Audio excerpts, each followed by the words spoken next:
أعوذ بالله من الشيطان الرجيم بسم الله الرحمن الرحيم الحمد لله الصلاة والسلام على رسول الله وعلى آله وصحبه ومن والاه ربنا زدنا علما رب اشرح لي صدري ويسر لي أمري واحلل عقدة من لساني يفقه قولي اللهم فقهنا في الدين اللهم إني أسألك علما نافعا ورزقا طيبا وعملا متقبلا اللهم إني أعوذ بك من علم لا ينفع ومن قلب لا يخشى ومن نفس لا تشبع ومن دعاء لا يستجاب له اللهم علمنا ما ينفعنا وانفعنا بما علمتنا وزدنا علما يا رب العالمين আসসালামু আলাইকুম রহমতুল্লাহি ওয়া বারাকাতুহু।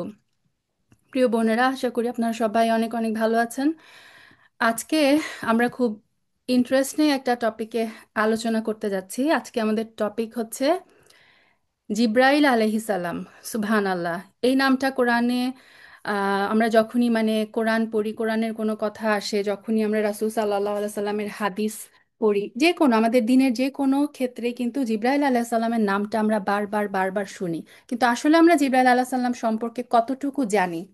আজকে ইনশাল্লাহ, আজকে এবং আজকের হালাকায় হবে না, আমার নেক্সট উইকের দুইটা হালাকা লাগবে আর কি। ইনশাল্লাহ দুই হালাকায় আমরা একটু জানার চেষ্টা করব যে ফেরেশতাদের মধ্যে যিনি সর্বপ্রধান, ফেরেশতাদের যিনি সর্দার, জিব্রাইল আলাইহিস সালাম সম্পর্কে একটু বিস্তারিত জানার চেষ্টা আমরা করব ইনশাআল্লাহ বিইজনিল্লাহ।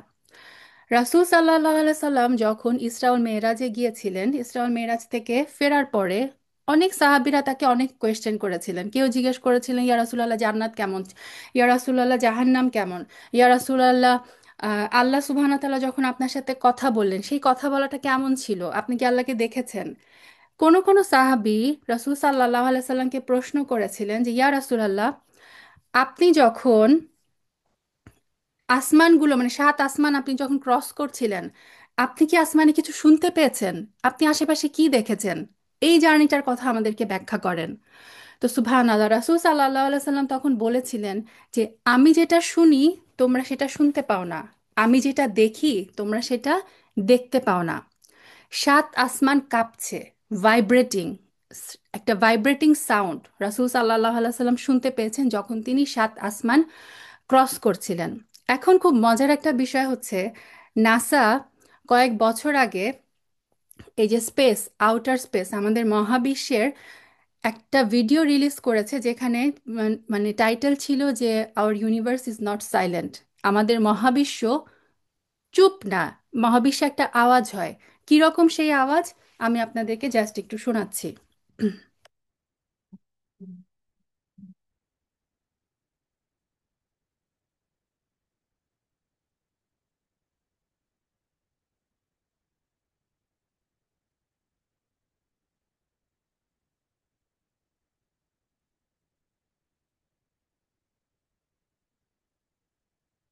শুনতে পাচ্ছেন মনেরা? সুবহান আল্লাহ, সুবহান আল্লাহ।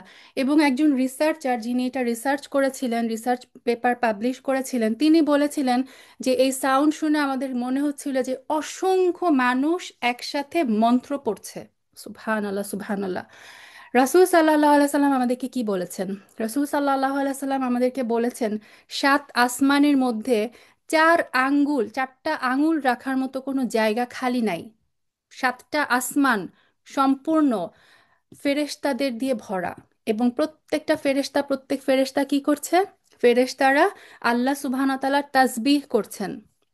ফেরেশতারা, প্রত্যেকটা ফেরেশতা আল্লাহ সুবহানাহু ওয়া তাআলার প্রতিটা সেকেন্ড আল্লাহর ইবাদতে নিয়োজিত। সুবহান আল্লাহ, সুবহান আল্লাহ। তার মানে দেখেন, এই যে আমরা সাউন্ডটা শুনলাম, এটার সাথে যদি আমরা রাসূল সাল্লাল্লাহু আলাইহি সাল্লামের এই জিনিসটা মিলাই যে ফেরেশতারা সারাক্ষণ তাসবিহ করছেন সাত আসমানে, আমরা কিন্তু এই রিলেশনটা বুঝতে পারি। আমরা জানি মালাইকারা ফেরেশতারা হচ্ছে নূরের তৈরি, তারা নূরের তৈরি। নূর হচ্ছে লাইট। রাসূল সাল্লাল্লাহু আলাইহি সাল্লাম বলেছেন যে আল্লাহ আযজা ওয়া জাল্লার যে হিজাব, আল্লাহ সুবহানাহু ওয়া তাআলা রাসূল সাল্লাল্লাহু আলাইহি সাল্লামের সাথে কথা বলেছিলেন মেরাজের রাতে, এবং তাদের মাঝখানে ছিল একটা হিজাব, এবং হিজাবটা ছিল নূরের তৈরি। মালাইকারা কিন্তু সেরকম নূরের তৈরি, লাইটের তৈরি। এবং মালাইকাদের উপর বিশ্বাস করাটা কিন্তু আমাদের ইসলামের ইমানের সেকেন্ড পিলার। কেন এটা এত গুরুত্বপূর্ণ স্কলাররা বলেছেন, কারণ দেখেন আমাদের কাছে যে রেভেলেশন এসেছে, আমাদের কাছে যে আল্লাহর ওয়াহি এসেছে, এই ওয়াহি পৌঁছানোর মাধ্যম কারা ছিল? ফেরেশতারা। আল্লাহ সুবহানাহু ওয়া তাআলা রাসূল সাল্লাল্লাহু আলাইহি সাল্লামের কাছে যে মানে ওহী পাঠিয়েছেন, কোরআন পাঠিয়েছেন, সেটা কিন্তু তিনি এই জিব্রাইল আলাইহিস সালামের মাধ্যমে পাঠিয়েছেন। সে কারণে আমরা যদি ফেরেশতাদেরকেই বিশ্বাস না করি, তাহলে আমরা ওয়াহিতে কিভাবে বিশ্বাস করব? ঠিক আছে। সে কারণে এঞ্জেলদের প্রতি, ফেরেশতাদের উপর বিশ্বাস করাটা হচ্ছে আমাদের ইমানের সেকেন্ড পিলার। সো ফেরেশতাদের সম্পর্কে রাসূল সাল্লাল্লাহু আলাইহি সাল্লাম, আল্লাহ সুবহানাহু ওয়া তাআলা আমাদেরকে যা যা জানিয়েছেন, আমরা সবকিছু 100% উইদাউট এনি ডাউট কিন্তু বিশ্বাস করি।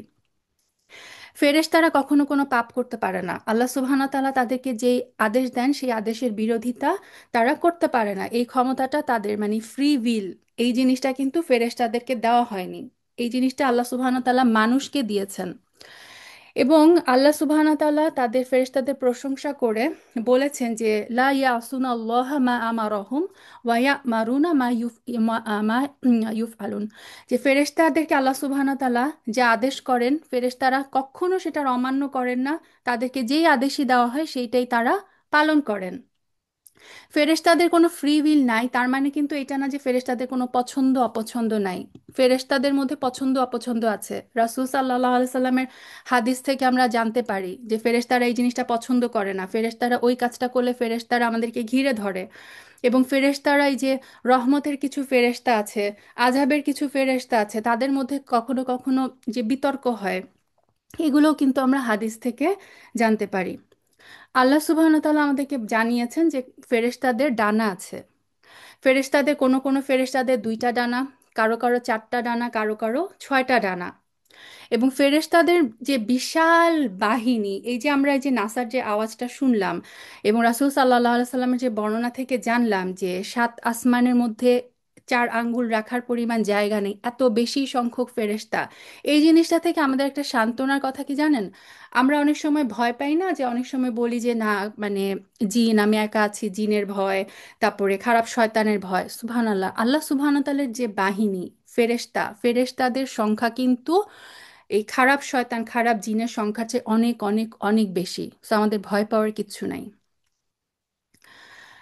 ফেরেশতাদের মধ্যে প্রধান 4জন ফেরেশতা হচ্ছে জিব্রাইল আলাইহিসসালাম, মিকাইল আলাইহিসসালাম, ইসরাফিল আলাইহিসসালাম, এবং আরেকজন হচ্ছে মালাকুল মাউত। মালাকুল মাউত হচ্ছে কি? যিনি হচ্ছে জান কবজ করেন। তো জিব্রাইল আলাইহিসসালাম, যিনি হচ্ছেন, মানে উনি হচ্ছেন সবচেয়ে বড়, মানে এই 4জনের মধ্যে এই 4জনকে বলা হয় মুকাসসামাতিল আমরা, সবচেয়ে সম্মানিত ফেরেশতা, 4 ফেরেশতা। এই 4জনের মধ্যে আবার সবচেয়ে বেশি সম্মানিত হচ্ছেন জিব্রাইল আলাইহিসসালাম। কারণ কি? কারণ তিনি হচ্ছে সবচেয়ে বেশি দায়িত্ব ছিল তার উপর। আদম আলাহিসাল্লাম থেকে শুরু করে মোহাম্মদ সাল্লাহ আলাইসাল্লাম পর্যন্ত যুগে যুগে যত নবী রাসূল এসেছেন, সেই নবী রাসূলদের কাছে ওয়াহি, আল্লাহর ওয়াহি বহনের দায়িত্ব হচ্ছে জিব্রাইল আলাইহিসসালামের ছিল। সো তিনি হচ্ছে সবচেয়ে বেশি দায়িত্ববান, সবচেয়ে বেশি সম্মানিত ফেরেশতা। এবং তার সাথে পেয়ার করে অনেক সময় আমরা রাসূল সাল্লাহ আলাইসাল্লামের সিরা থেকে জানতে পারি মিকাইল আলাইহিসসালামের কথা। মিকাইল আলাইহিসসালাম, যিনি কার মানে কিসের দায়িত্বে আছেন? যিনি হচ্ছে বৃষ্টির দায়িত্বে। এই যে মেঘের সঞ্চালন, মেঘ কখন কোথায় যাবে, কোথায় কতটুকু বৃষ্টি পড়বে, এই জিনিসগুলোর দায়িত্ব হচ্ছে মিকাইল আলাইহিস সালামের উপর। এবং আমরা জানি যে আল্লাহ সুবহানাহু ওয়া তাআলা আকাশ থেকে বৃষ্টি বর্ষণ করেন, এর মাধ্যমে কিন্তু দুনিয়াতে আমাদের যে রিজিক, আমাদের যে মানে ফসল, ফল ফলাদি, আমাদের খাদ্য কিন্তু এই বৃষ্টি, এটাই হচ্ছে মেইন সোর্স। তো স্কলাররা খুব সুন্দরভাবে বলেছেন, তার মানে জিব্রাইল আলাইহিস সালাম হচ্ছে আমাদের যে হায়াতুল কুলুব, যেটা হচ্ছে আমাদের রূহ, আমাদের যে রুহের যে খাদ্য, রুহের যে পুষ্টি, সেটার দায়িত্বে ছিলেন জিব্রাইল আলাইহিস সালাম। আর আমাদের যে ফিজিক্যাল বডি, আমাদের যে শারীরিক, মানে শারীরিক যে প্রয়োজনীয়তা, শারীরিক প্রয়োজনের যে খাদ্য দরকার, যে খাদ্যটা আমরা মাটি থেকে পাই, সেটার দায়িত্বে আছেন কে? মিকাইল আলাইহিস সালাম। আমরা মানুষরা কিন্তু সবসময় মনে রাখবেন দুইটা জিনিসের সমষ্টি, একটা হচ্ছে আমাদের ফিজিক্যাল সেলফ, একটা আমাদের দৈহিক, আরেকটা হচ্ছে আমাদের স্পিরিচুয়াল, যেটা আমাদের আত্মিক। আমাদের এই দেহটা মাটি থেকে বানানো। সো এই দেহের প্রয়োজনীয় যে খাদ্য, সেটা কিন্তু আমরা মাটি থেকে পাই। আমরা ভাত খাই, যারা আলু খাই, রুটি খাই, হোয়াট এভার, আমরা কিন্তু মাটি থেকে আমাদের এই সোর্সটা পাই, কারণ আমাদের দেহের, দেহ যেহেতু মাটি থেকে তৈরি, দেহের পুষ্টি আসে মাটি থেকে। আর আমাদের যে স্পিরিট, আমাদের যে রুহ, সেটা কোথা থেকে এসেছে? সেটা কিন্তু আল্লাহর কাছ থেকে এসেছে। এবং এই রুহের খাদ্য কি? রুহের খাদ্য হচ্ছে আমাদের জন্য কোরআন, আল্লাহ সুবহানাহু ওয়া তাআলার বাণী, আল্লাহ সুবহানাহু ওয়া তাআলার নূর। সো এখানেও এই যে জিব্রাইল আলাহ সাল্লাম এবং মিকাইল আলাহ সাল্লামের মধ্যে একটা পেয়ারিং, যে একজন হচ্ছে আমাদের আত্মিক যে পুষ্টি সেটার দায়িত্বে, এবং আরেকজন হচ্ছে আমাদের যে দৈহিক পুষ্টি সেটার দায়িত্বে আছেন। তারপর হচ্ছে থার্ড ফেরেশতা, সবচেয়ে ইম্পর্টেন্ট, তিনি হচ্ছে কি ইসরাফিল আলাইহিস সালাম, যার দায়িত্ব হচ্ছে সিংগায় ফুঁক দেওয়া। এবং আম, রাসূল সাল্লাল্লাহু আলাইহি সাল্লাম বলেছেন যে তিনি দেখে এসেছেন ইসরাফিল আলাইহিস সালামকে, যে তিনি সিংগার মুখে ফু দিয়ে, মানে ওই যে দম নিয়েও তিনি রেডি, এবং ইসরাফিল আলাইহিস সালামের চোখটা, উনি অপলক দৃষ্টিতে তাকিয়ে আছেন আল্লাহ সুবহানাহু ওয়া তাআলার আরশের দিকে। যেই মুহূর্তে আল্লাহ সুবহানাহু ওয়া তাআলা নির্দেশ দিবেন যে ইসরাফিল সিংগায় ফুঁক দাও, ইসরাফিল আলাইহিস সালাম ওই মোমেন্টে সিংগায় ফুঁক দিবেন। তিনি ওই যে দম নিবেন, যে সেই দমটা নিয়েও রেডি হয়ে আছেন, জাস্ট তাকিয়ে আছেন তিনি অপলক দৃষ্টিতে, কোন মোমেন্টে সেই সিগন্যাল আল্লাহ সুবহানাহু ওয়া তাআলা দিবেন এবং তিনি সিংগায় ফুঁক দিবেন, এবং এর মাধ্যমে কি হবে? কেয়ামত হয়ে যাবে। রাসূল সাল্লাল্লাহু আলাইহি সাল্লাম আমাদেরকে বলেছেন যে যেই দিন থেকে আমি ইসরাফিলের এই মানে অবস্থা দেখে এসেছি যে সিংগায় ফুঁক দেওয়ার জন্য রেডি, সো কেয়ামত যে কোনো মোমেন্টে চলে আসতে পারে, সেই দিন থেকে আমি এই দুনিয়ার জন্য যে মানে দুনিয়াতে বেঁচে থাকা, দুনিয়ার যে তৃপ্তি, দুনিয়ার যে আয়েশ, এগুলো সবগুলো আমি ত্যাগ করেছি। মানে দুনিয়া আমার কাছে মূল্যহীন হয়ে গেছে যে এই মোমেন্টে আমি দেখেছি যে সিংগায় ফুঁক দেওয়ার জন্য ইসরাফিল রেডি। তো আমরাও যেন মনে রাখি যে কোনো মোমেন্টে, যে কোনো মোমেন্টে কেয়ামত কিন্তু চলে আসতে পারে। আচ্ছা, আর লাস্ট ফেরেশতা মালাকুল মাউত। অনেকে বাংলাদেশে আমরা আজরাইল নামে চিনি, কিন্তু আজরাইল এই শব্দটা কিন্তু কোরআন বা হাদিস কোথাও আসে নাই। সো আমরাও মানে কোরআন হাদিসে এসেছে মালাকুল মউত, মৃত্যুর ফেরেশতা, আমরাও আজরাইল শব্দটা ইউজ করব না, আমরা বলবো মালাকুল মউত। এই চারজন হচ্ছে মুকাসসামাতিল আমর, ফেরেশতাদের মধ্যে চারজন সম্মানিত ফেরেশতা। জিব্রাইল, ইসরাফিল, মিকাইল, এদের নামগুলো যদি আমরা খেয়াল করি, সবার নামে শেষে আমরা কি শুনি? ইল, ইল, ইল। ইল মানে হচ্ছে আল্লাহ। স্কলাররা বলেন যে এটা নো ডাউট ইল মানে হচ্ছে আল্লাহ। আর এখন আসি আমরা জিব্রাইল। জিব্রাইল মানে কি? জিব্রাইল মানে হচ্ছে, স্কলাররা আহ, অনেকগুলো বর্ণনা দিয়েছেন। একটা অর্থ হচ্ছে জিব্রা মানে হচ্ছে সার্ভেন্ট, আব্দ। আমরা মানুষদেরকে যেমন বলি যে আব্দুল্লাহ, আল্লাহর দাস, জিব্রা মানেও হচ্ছে দাস। তার মানে জিব্রাইল মানে হচ্ছে আল্লাহর দাস। হ্যাঁ। আর এই যে মিকাইল, মিকাইলের মানে হচ্ছে আল্লাহরই দাস, মানে উবায়দুল্লাহ। আরবিতে যেমন আব্দুল্লাহ হচ্ছে আল্লাহর দাস, উবায়দুল্লাহ দাস, কিন্তু মানে আল্লাহর ছোট দাস। মানে যে আব্দুল্লাহর, অনেক সময় আব্দুল্লাহর ছেলের নাম রাখা হয় উবায়দুল্লাহ, বা আব্দুল্লাহর ছোট ভাইয়ের নাম রাখা হয় উবায়দুল্লাহ। মানে বড় আব্দুল্লাহ, বড় দাস, আর ছোট দাস, এরকম। তো মিকাইল, মিকাইলের নামের অর্থটাও হচ্ছে এরকম, উবায়দুল্লাহ। আচ্ছা,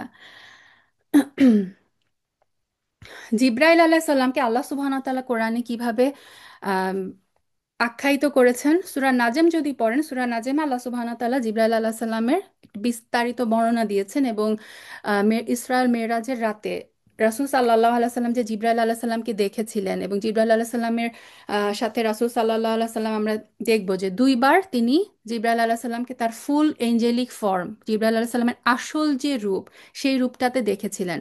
সেই বর্ণনাটা কিন্তু আমরা সূরা নাজমে পাই।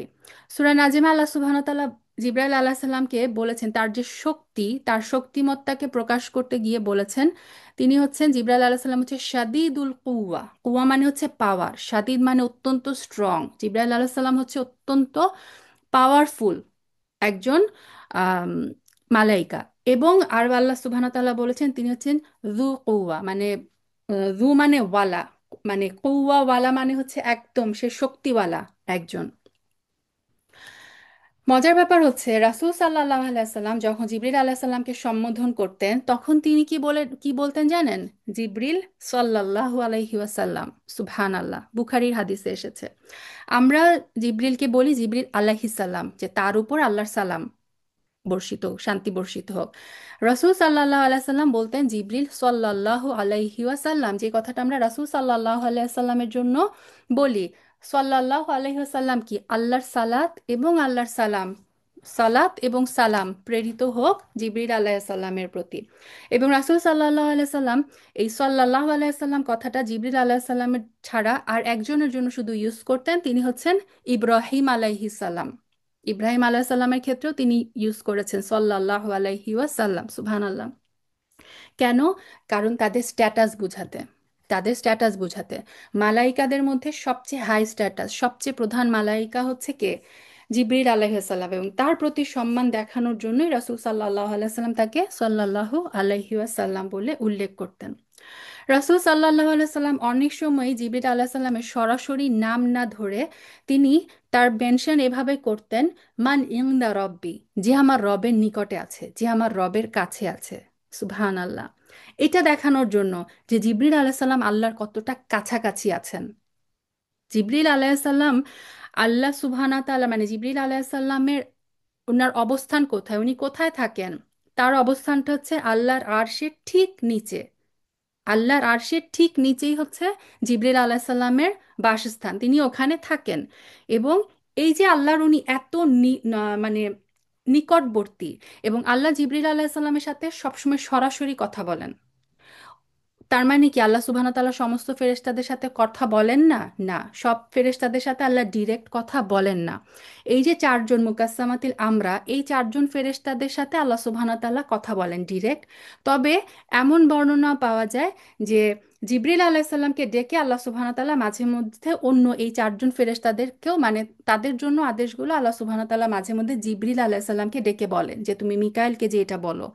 কিন্তু এমন কোনো বর্ণনা পাওয়া যায় না যে আল্লাহ অন্য কোনো মালাইকাকে ডেকে বলেছেন যে জিবরিলকে যে বলো। তার মানে জিবরিল আলাইহিসসালাম তাকে বলা হয় কালিমুল্লাহ, যার সাথে আল্লাহ সব সময় ডিরেক্ট কথা বলেন। সুবহানাল্লাহ।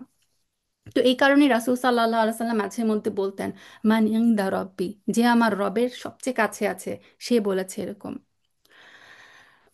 আল্লাহ সুবহানাহু ওয়া তাআলা জিবরিল আলাইহিস সালামকে কি বলে আমাদেরকে কোরআনে পরিচয় করিয়ে দিয়েছেন? জিবরিল আলাইহিস সালামকে আল্লাহ সুবহানাহু ওয়া তাআলা অনেক জায়গায় বলেছেন রূহ। রূহ, রূহ মানে কি আমরা ট্রান্সলেট করি সোল বা আত্মা। আল্লাহ সুবহানাহু ওয়া তাআলা জিবরিল আলাইহিস সালামকে বলেছেন রূহ। কখনো তাকে বলেছেন রূহ আল কুদুস, পবিত্র রূহ। কখনো বলেছেন রূহ আল আমিন, যিনি হচ্ছেন বিশ্বস্ত, বিশ্বস্ত রূহ। কখনো বলেছেন রুহানা, আমাদের রূহ। সুবহানাল্লাহ। আমরা জানি যে আল্লাহ যখন তার নিজের নামের সাথে কোনো কিছু জড়িয়ে দেন সেই জিনিসের মর্যাদা অনেক বেড়ে যায়। বায়তুল্লাহ, কাবা হচ্ছে কি সবচেয়ে সম্মানিত ঘর। আল্লাহ সুবহানা তাআলার যে কিতাব, কিতাবুল্লাহ, কালামুল্লাহ, কোরআন হচ্ছে কালামুল্লাহ, আল্লাহর স্পিচ, এটা হচ্ছে সবচেয়ে সম্মানিত বই। ঠিক তেমনি আল্লাহ সুবহানাহু ওয়া তাআলা জিবরিল আলাইহিস সালামের জন্য বলেছেন রূহানা, আমাদের রূহ। মারিয়াম আলাইহিস সালামের ক্ষেত্রে উনি এটা ইউজ করেছিলেন যে রূহানা, আমাদের রূহ। তার মানে কি জিবরিল আলাইহিস সালাম কত স্পেশাল, আল্লাহ সুবহানাহু ওয়া তাআলা নিজেই কিন্তু আমাদেরকে সেটা বুঝিয়ে দিচ্ছেন। তো স্কলাররা বলেছেন যে কেন আল্লাহ সুবহানাহু ওয়া তাআলা রূহ বলেছেন জিবরিল আলাইহিস সালামকে? কারণ ওই যে প্রথমে বললাম আমাদের যে আত্মা, আমাদের যে স্পিরিচুয়াল যে সেলফ, সেটার পুষ্টি, আমাদের আত্মার পুষ্টি, হায়াতুল কুলুব, এটা কে নিয়ে আসেন? জিবরিল আলাইহিস সালাম। তিনি আমাদের রূহের যে খাদ্য, যে নূর, যে রেভেলেশন আল্লাহর পক্ষ থেকে ওয়াহি, সেগুলো জিবরিল আলাইহিস সালাম নিয়ে আসেন। এই কারণে তার একটা নাম হচ্ছে আর রূহ। আর সুয়ুতু রাহিমাহুল্লাহ বলেছেন যে জিবরিল আলাইসাল্লাম হচ্ছে আল্লাহ সুবহানাহু ওয়া তাআলার তৈরি প্রথম সৃষ্টি, যার মধ্যে সোল ছিল, যার মধ্যে প্রাণ ছিল, যার মধ্যে রূহ ছিল। এই কারণেও তার নাম হচ্ছে রূহ। আল্লাহু আলাম। সুবহানাল্লাহ। দেখেন জিবরিল আলাইসাল্লাম যে আল্লাহর তৈরি ফার্স্ট মানে সৃষ্টি, এটা আমরা একটা হাদিস থেকেও বুঝতে পারি। একটা হাদিসে রাসূল সাল্লাল্লাহু আলাইহি সাল্লাম আমাদেরকে জানিয়েছেন যে আল্লাহ যখন জান্নাত এবং জাহান্নাম সৃষ্টি করলেন, তখন তিনি জিব্রাইল আলাইসাল্লামকে ডেকে বললেন যে জিব্রাইল যাও, তুমি জান্নাত দেখে আসো। তার মানে কি দেখেন, এই বর্ণনা থেকে আমরা বুঝলাম জান্নাত জাহান্নাম সৃষ্টির আগে কিন্তু আল্লাহ সুবহানাহু ওয়া তাআলা জিবরিল আলাইসাল্লামকে সৃষ্টি করেছিলেন। তো আল্লাহ সুবহানাহু ওয়া তাআলা জিবরিলকে বললেন যে জিবরিল যাও, তুমি জান্নাত দেখে আসো। আমি আমার বান্দাদের জন্য মানে যারা জান্নাতি হবে তাদের জন্য কি প্রস্তুত করে রেখেছি তুমি দেখে আসো। জিবরিল আলাইহিস সালাম জান্নাতে গেলেন। জিবরিল আলাইহিস সালাম ফার্স্ট তিনি হচ্ছেন ফার্স্ট বিং যে জান্নাত দেখলো, জান্নাত স্বচক্ষে দেখলো।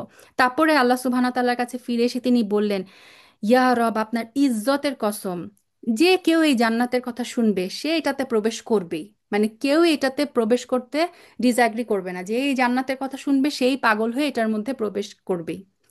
তারপর আল্লাহ সুবহানাহু ওয়া তাআলা তাকে জাহান্নাম দেখতে পাঠালেন, যে জিবরিল তুমি এখন যাও জাহান্নাম দেখে আসো, এবং জাহান্নামের অধিবাসীদের জন্য আমি কি প্রস্তুত করে আছি সে দেখে আসো।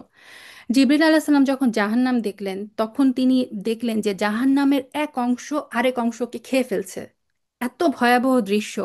এবং তিনি ফিরে এসে বললেন, ইয়া রব, আপনার ইজ্জতের কসম, যে কেউ এই জাহান্নামের কথা শুনবে সে এতে প্রবেশ করতে চাইবে না। তখন আল্লাহ সুবহানাহু তাআলা কি করলেন, জান্নাতকে কষ্টসাধ্য বিষয় দিয়ে মানে ঘিরে দিলেন। জান্নাতের চারপাশটা আল্লাহ ঘিরে দিলেন কষ্ট দিয়ে, আর জাহান্নামের চারপাশটাকে তিনি ঘিরে দিলেন মানুষের মানে প্রবৃত্তি, কামনা বাসনা দিয়ে। তারপর আল্লাহ বললেন, যাও এখন তুমি জান্নাত আর জাহান্নাম দেখে আসো। তখন জিবরিল আলাইহিস সালাম এসে বললেন যে জান্নাতের যখন মানে তিনি দেখলেন যে জান্নাতটা এত কষ্টের, মানে জান্নাত পর্যন্ত যেতে হলে যে রাস্তা, সেটা অনেক কষ্ট, অনেক কষ্টসাধ্য বিষয়। তখন তিনি এসে বললেন, মানে ইয়া রব, আপনার ইজ্জতের কসম, আমার আশঙ্কা হচ্ছে কেউ এতে প্রবেশ করতে পারবে না। আর তিনি যখন জাহান্নামে দেখে আসলেন যে জাহান্নামের চারপাশটা মানুষের প্রবৃত্তি, কামনা বাসনা দিয়ে ঘিরে দেওয়া, তখন তিনি এসে বললেন, ইয়া রব, আপনার ইজ্জতের কসম, আমার ভয় হচ্ছে কেউ এটা থেকে রক্ষা পাবে না এবং সবাই জাহান্নামে প্রবেশ করবে। আল্লাহুম্মা আজিনা মিনান্নার, আল্লাহুম্মা ইন্না নাসআলুকাল জান্নাহ। আল্লাহ সুবহানাহু ওয়া তাআলা যেন আমাদের সবাইকে জান্নাতে প্রবেশ করান, জাহান্নাম থেকে যেন তিনি আমাদেরকে মুক্তি দেন। তাহলে দেখেন, এই হাদিসটা থেকে আমরা বুঝলাম জিবরিল আলাইহিস সালামকে আল্লাহ সুবহানাহু ওয়া তাআলা সৃষ্টি করেছিলেন জান্নাত জাহান্নামের সৃষ্টিরও আগে, এবং তিনি হচ্ছেন প্রথম আল্লাহর সৃষ্ট প্রথম সত্তা, যার মধ্যে রূহ ছিল, যার মধ্যে প্রাণ ছিল। আচ্ছা, আমরা যদি ওয়ারাকা ইবন নাওফল ওনার কথা শুনি, যে উনি কে ছিলেন আমরা সবাই জানি সিরাতে, যে খাদিজা রাদিয়াল্লাহু তাআলা আনহার কাজিন ছিলেন।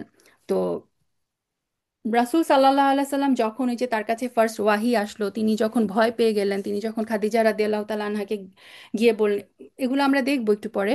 তো ওয়ারাকা ইবন নাওফলের কাছে খাদিজা রাদিয়াল্লাহু তাআলা আনহা যখন নিয়ে যান এবং তাকে যখন বলেন যে আপনি শুনেন যে আপনার ভাতিজা কি কি বলছে, রাসূল সাল্লাল্লাহু আলাইহি সাল্লাম যখন জিবরাইল আলাইহিস সালামের বর্ণনা দেন কি হয়েছে সেটা বর্ণেন, তখন ওয়ারাকা ইবন নাওফল কি বলেন, তিনি বলেন এটা হচ্ছে আল নামুস। এই কথাটা আমি কেন বলছি, যে জিবরাইল আলাইহিস সালামের আরেকটা নাম কি, আল নামুস। নামুস বলে তাকে আখ্যায়িত করেছিলেন ওয়ারাকা ইবন নওফাল। নামুস শব্দের অর্থ কি? আমাদের কাছে জাসুস শব্দটা পরিচিত, তাই না? জাসুস, জাসুস মানে কি? জাসুসের টেকনিক্যাল অর্থ হচ্ছে কিপার অফ এভিল সিক্রেট। জাসুসকে স্পাই, যার মধ্যে মানে এটার মধ্যে একটা নেগেটিভ একটা ইন্ডিকেশন থাকে, যে তার কাছে কোনো কোনো মানে খারাপ কোনো সিক্রেট, কোনো একটা সিক্রেট তার কাছে লুকানো আছে। জাসুস। নামুস হচ্ছে তার অপোজিট, যার কাছে খুব সুন্দর কোনো সত্য লুকায়িত আছে। কিপার অফ বিউটিফুল সিক্রেট হচ্ছে আল নামুস। তো জিব্রাইল আলাহ সাল্লামের আরেকটা নামে যেটা তাকে অভিহিত করা হয়েছিল সেটা হচ্ছে আল নামুস। এই গেল জিব্রাইল আলাহ সাল্লামের নাম নিয়ে। এখন আসি জিব্রাইল আলাহ সাল্লামের ফর্ম। জিব্রাইল আলাহ সাল্লাম, রাসূল সাল্লাহ আলাইহি সাল্লাম তাকে দেখেছিলেন দুইবার। রাসূল সাল্লাল্লাহু আলাইহি সাল্লাম জিবরাইল আলাইহিস সালামকে দুইবার দেখেছিলেন তার পূর্ণ রূপে, তার পূর্ণ এঞ্জেলিক ফর্মে। মাঝে মধ্যে জিবরাইল আলাইহিস সালাম রাসূল সাল্লাল্লাহু আলাইহি সাল্লামের কাছে কোনো হিউম্যান বিং এর ফর্মে আসতেন, মানুষের আকারে আসতেন।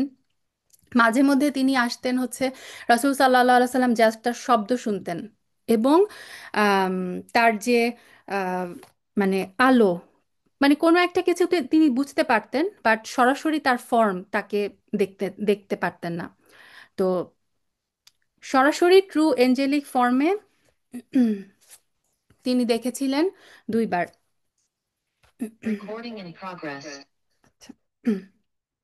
আচ্ছা, এবং রাসূল সাল্লাল্লাহু আলাইহি সাল্লাম আমাদেরকে সেই বর্ণনা দিয়েছেন যে জিবরিল আলাইহিস সালামকে যখন তিনি দেখেছেন, তিনি কেমন ছিলেন?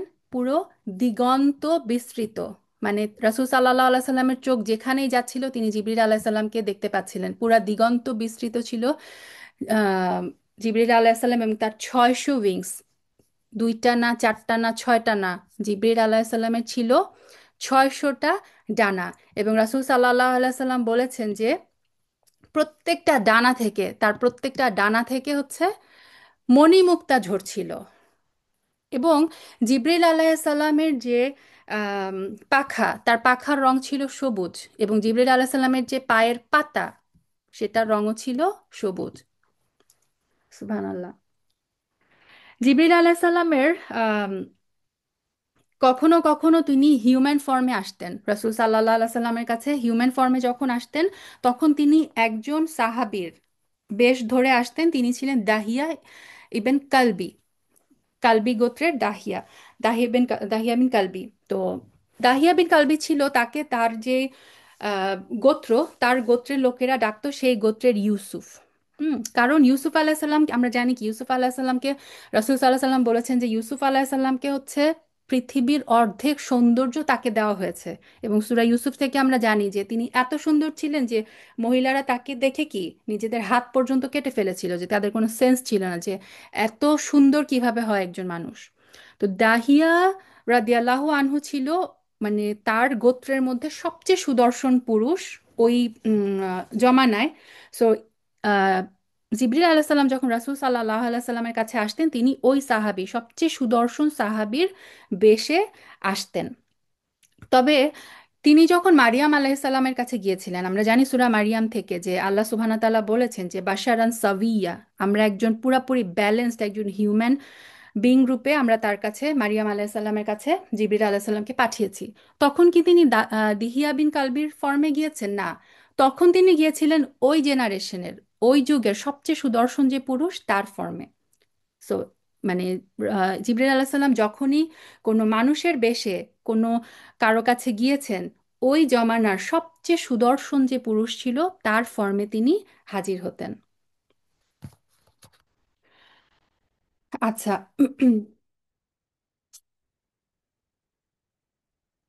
উম, আল্লাহ সুবহানাহু ওয়া তাআলার সাথে এটা আমরা বললাম। আচ্ছা, জিবরিল আলাইসাল্লাম, যেটা বললাম যে আদম আলাইসাল্লাম থেকে শুরু করে যে 1,24,000 1,24,000 নবী যে আল্লাহ সুবহানাহু ওয়া তাআলা পাঠিয়েছিলেন, প্রত্যেকের কাছে জিবরিল আলাইসাল্লাম কিন্তু গিয়েছেন। তাদের মেসেজটা মানে আল্লাহ সুবহানাহু ওয়া তাআলার সাথে মানুষদের, নবীদের যে কমিউনিকেশন, সেটা হতোই হচ্ছে জিবরিল আলাইসাল্লামের মাধ্যমে। তিনি সমস্ত নবীদেরকে সাহায্য করেছেন। এবং শুধু নবীদেরকেই না, আমরা যদি স্টোরি দেখি, যে ইব্রাহিম আলাইসাল্লামের ক্ষেত্রে যদি আমরা চিন্তা করি, যখন ইব্রাহিম আলাইসাল্লামের স্টোরি হচ্ছে কোরআনে, মানে মুসা আল্লাহ সাল্লামের পরে সবচেয়ে বেশি বর্ণিত হচ্ছে ইব্রাহিম আলাইসাল্লামের স্টোরি। এবং ইব্রাহিম আলাইসাল্লামের স্টোরিতে আমরা যখন দেখি, তাকে যখন আগুনে ফেলে দেওয়া হয়, জিব্রাইল আলাইসাল্লাম কিন্তু ওই মোমেন্টে ইব্রাহিম আলাইসাল্লামের কাছে এসে উপস্থিত হন। উপস্থিত হয়ে বলে যে আপনি কি, মানে আমি কি আপনাকে কোনোভাবে সাহায্য করতে পারি? তখন ইব্রাহিম আলাইসাল্লাম কি উত্তর দিয়েছিলেন? ইব্রাহিম আলাইসাল্লাম উত্তর দিয়েছিলেন যে যদি এটা আল্লাহর পক্ষ থেকে হয় তাহলে হ্যাঁ, আর যদি তোমার পক্ষ থেকে হয় তাহলে না। এবং অনেক স্কলাররা বলেন তখনই ইব্রাহিম আলাইসাল্লাম বলেছিলেন হাসবি আল্লাহু ওয়া নি'মাল ওয়াকিল, আল্লাহই হচ্ছে আমার সবচেয়ে বড়, মানে হাসবিয়া, আল্লাহ হচ্ছে আমার জন্য যথেষ্ট। সো আল্লাহ যদি ফয়সালা করে থাকেন আমাকে আগুনে ফেলার, তার মানে এটার মধ্যে হচ্ছে আমার জন্য ভালো কিছু আছে। তো দেখেন, ওই মোমেন্টে কিন্তু জিব্রাইল আলাহিসাল্লাম হেল্প করতে চেয়েছিলেন ইব্রাহিম আলাইসাল্লামকে। এবং ইব্রাহিম আলাইসাল্লাম যখন তার ওয়াইফ হাজের আলাইহাসাল্লামকে এবং তার শিশু পুত্র ইসমাইল আলাইসাল্লামকে যখন ওই মক্কায় ফেলে আসেন, যেখানে আশেপাশে আর কিচ্ছু ছিল না, তখনও কি তখনও হচ্ছে জিব্রাইল আলাইসাল্লাম, ওই যে আমরা স্টোরিটা সবাই জানি, সময় স্বল্পতার জন্য আমি স্টোরিতে যাচ্ছি না, যে আমরা সবাই জানি সাফা মারওয়ার মধ্যে যখন মানে পানি শেষ হয়ে গেল, বাচ্চার খাওয়ার কিছু ছিল না, ইসমাইল আলাইসাল্লাম কান্না করছিলেন, তখন মা হাজার কি করেছিলেন? সাফা মারওয়ার মধ্যে তিনি পাগলের মতো দৌড়াচ্ছিলেন যে কে একটু সাহায্য করবে, কে এই বাচ্চাটার মানে একটু খাওয়ার ব্যবস্থা করে দিবে। তখন বুখারীর একটা হাদিসে এসেছে যে হঠাৎ করে হাজার আলাইহিসসালাম তিনি একটা শব্দ শুনতে পান, এবং তিনি দেখতে পান সেখানে একজন ফেরেশতা, কে ছিলেন? জিবরিল আলাইহিসসালাম। এবং জিবরিল আলাইহিসসালাম কি করেন? তার যে পায়ের খুর দিয়ে জাস্ট মাটিটাকে একটু মানে নেড়ে দেন, মাটির মধ্যে একটু খুঁড়ে দেন একটু। হ্যাঁ, এইটাকে বলে হাদিসে মুসালসাল। যে মানে প্রত্যেকটা আম, মানে কি হাদিস রাবিরা যখন হাদিস বর্ণনা করে তখন নাকি তারা এই জিনিসটা করে দেখায় যে জিব্রাইল আলাইহিস সালাম তার পায়ের খুর দিয়ে, কোনো বর্ণনা এসেছে তার ডানার একটা অংশ দিয়ে তিনি জাস্ট কি করলেন, একটু মাটির মধ্যে একটু খুঁড়ে দিলেন। ওইখান থেকে সৃষ্টি হয় জমজম। যেই জমজম হচ্ছে আল্লাহ সুবহানাহু ওয়া তাআলার একটা মিরাকল, যে আজ পর্যন্ত, এখন পর্যন্ত প্রতিদিন এই মাত্র 8 ফিট বাই 3 ফিট একটা কূপ থেকে প্রতিদিন কত মিলিয়ন বিলিয়ন লিটার পানি জাস্ট উত্তোলিত হচ্ছে, সুবহান আল্লাহ। তো এইখানেও কিন্তু মানে এই জমজমের সাথেও কিন্তু জিব্রাইল আলাইহিস সালামের এই ক্লোজ রিলেশন, ওনার পায়ের খুঁড়েই কিন্তু আহ, এই জমজম কূপের উৎপত্তি। তারপরে আম, আমরা জানি যে ইব্রাহিম আলাইসাল্লামের লাইফের একটা স্টেজে যখন তিনি অনেক বয়স্ক, তার যে ওয়াইফ সারা আলাইসাল্লাম তাদের বয়স অ্যারাউন্ড মানে 100, সেই মোমেন্টে আল্লাহ সুবহানাহু ওয়া তাআলা জিবরিল আলাইসাল্লাম, মিকাইল আলাইসাল্লাম, আম, জিবরিল, মিকাইল এবং মালাকুল মাউত, এই তিনজন ফেরেশতাকে ইব্রাহিম আলাইসাল্লামের বাসায় পাঠান। এটা সূরা জারিয়াতে এই বর্ণনাটা এসেছে। এই তিনজনকে পাঠান, এবং পাঠান কিসের জন্য? যে আহ, ইব্রাহিম আলাহিসাল্লামের সন্তান হবে, সেই সুসংবাদ দেওয়ার জন্য, সুবহান আল্লাহ। তো এবং ওইখান থেকে মানে স্টোরিতে আর যাচ্ছি না, ওইখানে বর্ণনা আছে ইব্রাহিম আলাইসাল্লাম তাদের জন্য একটা বকরি পুরা মানে জবাই করে তাদের জন্য সেই খাওয়া এনে দিলেন। ফেরেশতারা তো খাদ্য খায় না আমাদের মতো, তারা খায় না। সো ফেরেশতারা যখন খাচ্ছিলেন না তখন ইব্রাহিম আলাইসাল্লাম একটু ভয় পেয়ে গেলেন, এবং তারপরে তিনি যখন বললেন যে মানে তোমরা কারা, তুমি মানে কেন এসেছো, একটু যখন ভয় পাচ্ছিলেন তখন ফেরেশতারা তাকে, জিবরিল আলাইহিস সালাম তাকে তার পুত্রের সুসংবাদ দেন। এবং তখন সারা আলাইহিস সালাম মানে তার মাথা চাপড়াতে চাপড়াতে বের হয় যে কি বলছো, আমি হচ্ছি মানে আকির, আমি হচ্ছি বন্ধ্যা, আমার হাজবেন্ড হচ্ছে সে মানে এত বৃদ্ধ একজন মানুষ, আমাদের সন্তান হবে কিভাবে। তারপরেও জিবরাইল আলাইহিস সালামের মজার একটা ব্যাপার হচ্ছে, মারিয়াম আলাইহিস সালামকে এসেও তিনি যখন বলেছিলেন যে একটা মানে পবিত্র একটা পুত্র সন্তানের সুসংবাদ গ্রহণ করুন, তখন মারিয়াম আলাইহিস সালামও তাকে প্রশ্ন করেছিল আমার কিভাবে সন্তান হবে, আমি তো কুমারী, কোনো পুরুষ আমাকে স্পর্শ করেনি। তখনও জিবরিল আলাইহিস সালাম একটা উত্তর দিয়েছিলেন। তারপরে জাকারিয়া আলাইহিস সালামকে যখন তিনি সন্তানের জন্য দোয়া করলেন, জিবরিল আলাইহিস সালাম যখন এসে তাকে সন্তানের সুসংবাদ দিলেন, জাকারিয়া আলাইহিস সালামও সেম কোয়েশ্চেন করেছিলেন আমার কিভাবে সন্তান হবে। এবং ইব্রাহিম আলাইহিস সালামের ওয়াইফও সেম কোয়েশ্চেন যখন করলেন আমার কিভাবে সন্তান হবে, প্রত্যেকটা ক্ষেত্রে জিবরাইল আলাইহিস সালাম একটা উত্তর দিয়েছিলেন, কাযালিক, এভাবে আপনার রব চেয়েছেন, আপনি মানে এভাবেই সন্তান হবে, সুবহান আল্লাহ। এবং আম, ওইখান থেকে ওই সন্তানের সুসংবাদ দেওয়ার পরে ইব্রাহিম আলাইসাল্লাম বুঝতে পারেন যে শুধুমাত্র সুসংবাদ দেওয়ার জন্য তিনজন ফেরেশতাকে আল্লাহ সুবহানাহু ওয়া তাআলা পাঠাননি। তখন ইব্রাহিম আলাইসাল্লাম জিজ্ঞাসা করেন যে আপনারা আসলে কি জন্য এসেছেন। তখন জিব্রাইল আলাইসাল্লাম বর্ণনা করেন যে আমাদেরকে পাঠানো হচ্ছে কওমি লুতের কাছে তাদেরকে ধ্বংস করার জন্য। তো লুত আলাইসাল্লাম ছিলেন ইব্রাহিম আলাইসাল্লামের ভাতিজা। এবং আম, আমরা রাসূল সাল্লাল্লাহু আলাইহি সাল্লামের ক্ষেত্রে যেমন চিন্তা করতে পারি যে আলী রাদিয়াল্লাহু তাআলা আনহু তার জন্য যেমন ছিল, যে যা বলেছে সব সময় সাথে সাথে আছে, লূত আলাহিসাল্লামও কিন্তু ইব্রাহিম আলাহিসাল্লামের লাইফেও তার প্লেসটা ছিল এরকম। তো এই কথা শুনে ইব্রাহিম আলাহিসাল্লাম অত্যন্ত ভয় পেয়ে যান যে লূতের কওমের কাছে, লূতের কওমকে ধ্বংস করতে যাচ্ছেন, মানে ওইখানে তো লূত আছে। তখন মানে ফেরেশতারা তাকে নিশ্চিত করেন যে না, আপনি চিন্তা করবেন না, তারা নিরাপদে বের হয়ে যাবে, তারপর হচ্ছে আমরা সেই লূতের কওমকে ধ্বংস করব।